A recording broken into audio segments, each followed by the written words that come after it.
Acho que a primeira pergunta que muita gente se faz é: como é que o Thiago Reis começou a investir? O que você fazia? Como é que você decidiu ir para esse lado? Bom, eu comecei a investir no ano de 2003, né? No começo de 2003, janeiro, fevereiro de 2003. O que acontecia, né? Eu estava no terceiro ano do colegial e eu ainda não sabia, vamos dizer assim, a carreira que eu iria seguir. E, como jovem, estou sempre olhando para o lado, vendo o que tem de oportunidade e tal. E uma coisa que chamava muito a atenção naquela época era o que acontecia na TV, né? Naquela época a gente via Jornal Nacional, né? Hoje em dia acho que não é mais tão grande a audiência, mas a gente como a gente via o mundo, né? Assim, não tinha a internet tão forte como é hoje, né? Não tinha podcast como esse. Então, eu via muito o Jornal Nacional e as notícias do dia no jornal, etc.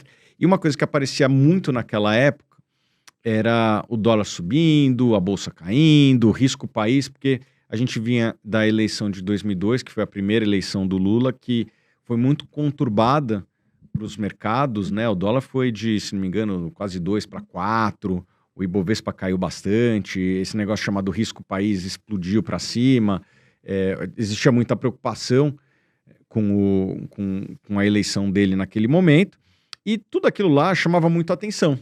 Eu falava, poxa, o que é isso, né? Não está no dia a dia, né? Hoje tem muitos jovens aí com 12, 13 anos que já estão começando a investir, às vezes até menos, né?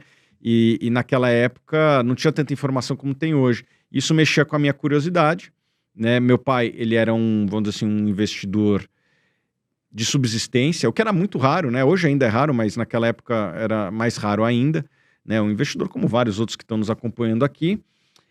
E eu vou chutar que naquela época devia ter uns 50 mil desses no Brasil, né? Hoje estamos batendo aí 5 milhões de investidores, ou seja, é 2% da população, talvez países parecidos é algo entre 5% a 10%, mas naquela época, a gente está falando de 50 mil, de quase 200 milhões de habitantes, talvez tivesse um pouquinho menos do que tem hoje, mas dá o quê? Menos de 0,1%, né? Muito pouco da população. E daí eu perguntava para ele, o que é isso, não sei o que e tal. E daí eu falei, pô, como é que eu faço para começar a trabalhar? E ele tinha um pequeno clube de investimentos que ele não estava, vamos dizer assim, dando um foco necessário. E eu comecei a administrar esse clube de investimentos que tinha o valor de aproximadamente 50 mil reais da época, que era o valor de um carro, vamos dizer assim, um Golf da época, né? Então, quanto que é o Golf hoje? É mais ou menos esse preço aí, não sei quanto que é, 150, um negócio Nossa, assim. hoje tá caro, hoje né? tá inflacionado, né? E então era mais ou menos esse valor que eu tinha para investir. Comecei a comprar, vender ações, né? Mas sempre com uma pegada muito de longo prazo, né? Eu, felizmente, quando comecei a estudar, eu fui numa livraria perto de casa, né? Que era a Livraria Cultura, ali perto do shopping, na verdade inserida no shopping Vila Lobos, né? Aqui em São Paulo. E daí na hora que eu entro na seção de investimentos, tem um livro lá de um investidor chamado Warren Buffett, que por incrível que pareça, naquela época ele não era tão conhecido, né? Não existia YouTube e tal. E por sorte eu comprei esse livro, me identifiquei e falei, pô, vou tentar. Faz muito sentido o que ele faz, né? Comprar empresas boas e baratas. Podemos discutir quem é empresa boa, quem é empresa barata, mas era simplesmente isso que ele fazia.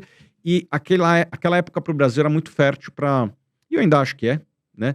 Muito fértil para quem seguia essa filosofia. Você conseguia comprar excelentes empresas a múltiplos muito baratos. E eu comecei a fazer isso naquele clube, começou a ter um sucesso muito interessante, né? A bolsa subiu e a gente subiu mais ainda naquele período, simplesmente fazendo isso, comprando empresas boas e baratas. Tem ótimos casos daquela época. Comprei Alpargatas, depois se der para pegar o gráfico aí, alguém vê, Alpargatas de 2013, 2007, pô, multiplicou acho que umas 15 vezes, essa era a maior posição. Itaúsa, várias outras empresas, siderurgia, que a gente investiu bastante nesse clube. Esse clube foi muito bem. E foi assim que eu comecei a investir dinheiro de family and friends. E até a crise de 2008 eu não sabia o que era uma crise, né? Daí a gente... Quando vem a crise, o pessoal fica desesperado, né? E pegando esse gancho que você falou, do Lula, como você vê hoje? Porque muita gente fala, o que eu faço agora? Como é que eu vou investir? O que você tá achando do governo Lula, Haddad? Acho que são duas perguntas diferentes, né? Aliás, três perguntas diferentes. Como investir, o que eu acho do governo e o que eu acho de cada um deles, né?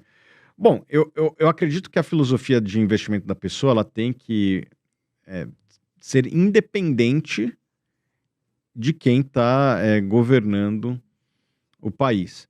né? Você não pode ficar pulando de estratégia em estratégia, senão não é uma estratégia. É outra coisa, mas não é uma estratégia. Então, eu não mudei nada da minha estratégia, eu tento buscar empresas boas e baratas, e hoje eu acho que as empresas brasileiras elas estão muito boas, com margens saudáveis, balanços saudáveis, uma economia um pouco mais fraca do que talvez a gente gostaria, mas muito baratas, né? E eu acho que no momento que a gente tiver um pouco mais de calma vindo da política, provavelmente as ações vão subir bastante, como a gente já viu isso no passado. Eu acho que é um momento muito parecido com 2015, 2016, em que você tem uma economia frágil, fraca, talvez não tão fraca quanto no passado, com certeza não tão fraca quanto no passado, só que essas coisas não duram para sempre. E os múltiplos das empresas brasileiras, em alguns casos, são até mais baratos que daquela época. O que acontece quando a política se estabiliza e a economia do Brasil cresce um pouco? Provavelmente o múltiplo volta para a média histórica e vocês vão ver muitas ações fazendo 2, 3 vezes capital na hora que isso acontecer. Quando isso vai acontecer? Eu não sei. Pode ser que aconteça esse ano, pode ser que aconteça daqui 4 anos, mas isso invariavelmente acontece. As coisas retornam para a média e o ambiente político, na média, ele deveria ser estável, coisa que a gente não vê hoje.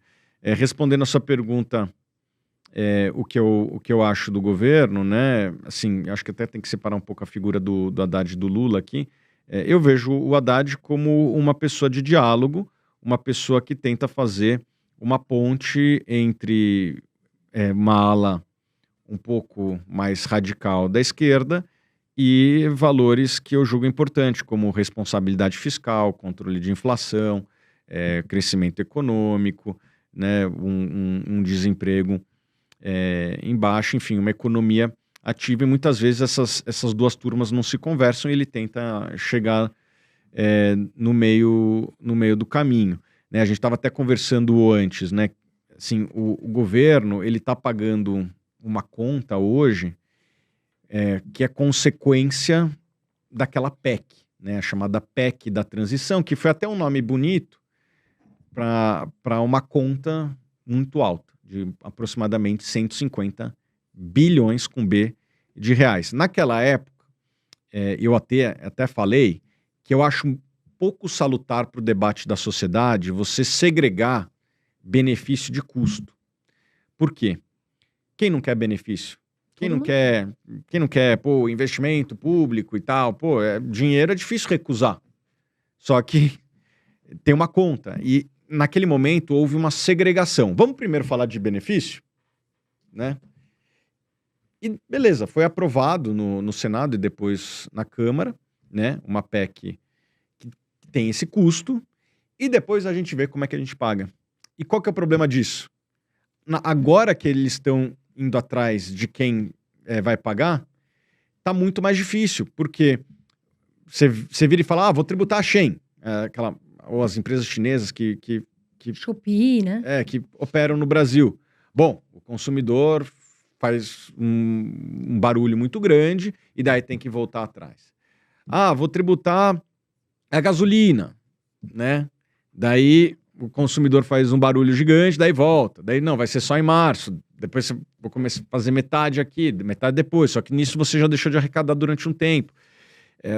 Vou agora tributar offshore, né? Tipo, essas coisas, elas têm um desgaste muito grande. Vem setores que vão se opor depois e às vezes você nem consegue aprovar o que você queria, e agora tem essa conta aqui. Então, eu acho que teria sido muito melhor, inclusive para o governo, se eles tivessem explicado benefício e custo junto, né? Na hora que você vai comprar um carro, o cara vai lá e fala, tem airbag, tem teto solar, tem direção hidráulica, não sei o quê, e o preço é esse, né? Na hora que você tira, não, o preço a gente vê depois e tal. O consumidor, ele sabe que as coisas têm um preço. O problema é que muitas vezes o eleitor não tem essa visão de que as coisas têm um custo.